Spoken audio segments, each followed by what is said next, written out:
Lea, may deployment na ba at ilang pulis ang ipapakalat? Nag-utos na nga ni PNP Chief Police General Jose Melencio Nartates Jr. ang pagpapaigting sa presensya ng mga pulis malapit sa mga eskwelahan para sa balik-eskwela. Ayon kay General Nartates, nasa kabuuang 55,507 ang deployment ng mga pulis, katuwang ang ibang ahensya ng pamahalaan.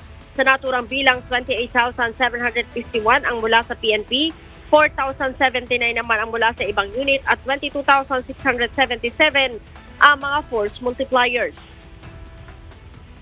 Base sa tala ng Department of Education, nasa mahigit sa 26 million kasing mga estudyante ang magbabalik eskwela sa buong bansa. Kaya naman, Ella, bukod sa mga pulis sa lansangan na nasa 9,525, maglalagay din sila ng mga police assistance desk malapit sa mga eskwelahan na nasa 9,319.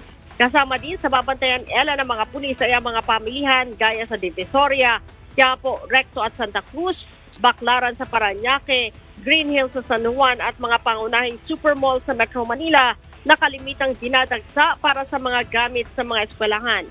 Dahil dito inutos din ni Chief PNP ang mas mataas na police visibility at mas maraming foot patrol sa mga natukoy ng matataong lugar upang maiwasan ang mga petty crimes sa ganitong panahon. Ella? Alright, maraming salamat, Lea Ilagan.